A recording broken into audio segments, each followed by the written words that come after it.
Hello, hello. Yeah, today I want to talk about humility. As the snow is melting and the spring is coming here and the sun is shining, you can take that as a symbol of also that there is time. There might be a time to melt the borders around our hearts so that we can partake in the everlasting moment with more grandeur, I would say, with more living more fully. And so, with humility is really the melting out of the edges around our hearts, the walls we have built, um, walls of illusions, of course, that we have built around our hearts. And our heart is the sum of all our desires. And so it's really what we are doing to limit ourselves as creators, that humility is melting away. It's not the fierce fires of truth, the higher masculine principles. Humility is a feminine principle, and it's more the warming from inside, where we come to terms with who we truly are and accept that, come into deeper acceptance and surrender.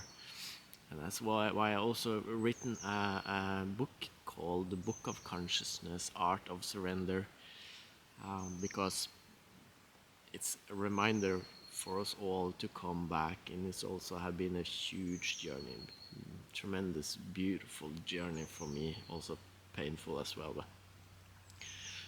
But the journey into the art of surrender, into humility, where I have come to terms with myself and come to into these deeper agreements with my soul, and acceptance, deeper acceptance with my soul expressions, and honoring more and more deeper, honoring the rhythm of my own soul. That is part of humility, coming into being, stepping into myself, my authentic, authentic, authentic, yeah, authentic expression, my authentic soul expression, authenticity, right? And so, while listening to the birds here is just reminded me, and seeing the snow melt, and the silence of nature reminded me how important it is to acknowledge the journey to humility. And with all the hierarchies of the world, and how we have seen the harshness of the masculine hierarchical, and the masculine ways, it always thrives in challenge and wants to compete, and with axes and weapons and wars and everything that has a combat to it and force to it. Then it thrives, at least the unhealed sides of the masculine thrives in this environment of competition. But really, it's not a very high consciousness, state of consciousness, guys. It's a very low state of consciousness, and it's a state of consciousness of separation. And so humility and kindness and compassion and softness, there is so much more strength in that than in using any form of force to get what we want, or to um, to achieve anything or create anything, because all of that has substance of fear in it, and everything we create, it's fear is this. We can see fear as a form of rust in the metal, fear is the rust that that corrupts the metal, that corrupts every form of creation. So when you create from fear of any sort, then you create corruption. That's what we are seeing in this world, is a lot of corruption. Even my country of Norway is maybe, in my eyes, maybe the most corrupt country in Europe, because we have been wallowing in so much finances, so much money. It had created so much greed in governments, and greedy politicians that thrive on and become parasitic on its own system. That's the masculine, the unhealed masculine hierarchical uh, form of governance, that has been thriving in times of conflict. And there is a saying, never let conflict go to waste. But what happens when corruption comes and greed becomes so huge that conflict is created in order ab chaos, or an order out of chaos, in order to achieve something. And that's what we are seeing today in governments all over the world, is that the power has corrupted them. And the greed and the lower states of consciousness, and the centralized thinking, centralizing of power corrupts absolute, power corrupts absolute. And so we are seeing all of that harshness being displayed in real time. And it's real time now, because with AI and social media and everything, we know about it. Within a minute, we know about it all over the world. There's nothing hidden. But then there is the overwhelm of information, the overwhelm of it all.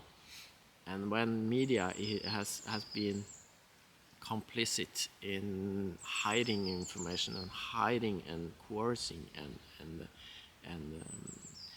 creating false flags, and governments have been creating false flags and all of that, we have lost humility, we have lost compassion as a humanity, as a collective. And we are now finding back to that again. Humanity and the collective is standing up for freedom, and standing up for the softer values. And so the feminine and I think that's also a healthy thing, mostly, that the feminine women are gaining more and more traction, more and more power. But then, to all women, you have to lead from feminine values and attributes, not the masculine feminism. Feminism is only masqueraded masculinity. And so you have to lead from compassion. And we need that kind of leaders. We need women leaders now to guide humanity into their hearts. And for us men that has awakened in this time, and worked on our desires, and worked to come deeper into humility, compassion, kindness, and all of these I could say feminine values, to embrace the feminine within as well.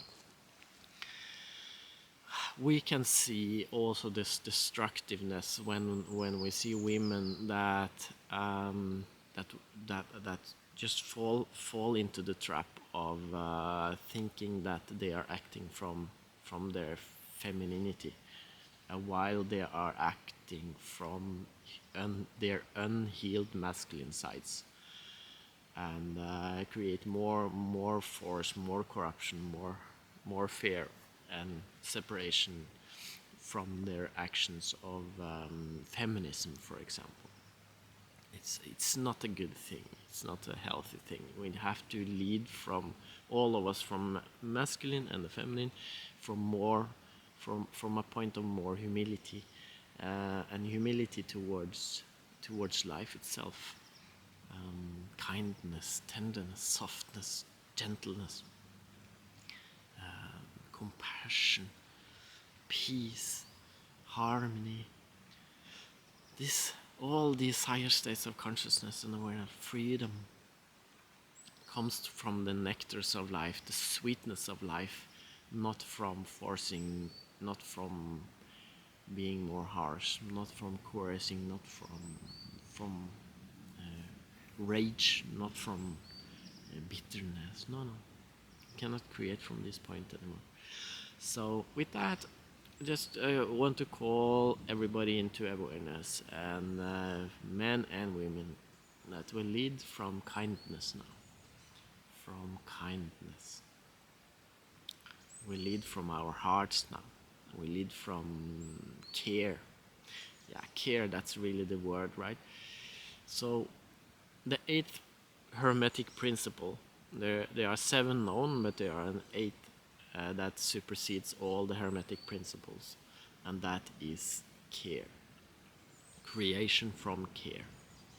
So we need to come, we all have to come into the point in our hearts where we truly, truly, truly nurture things from love, and that means care. Care enough to do whatever is necessary.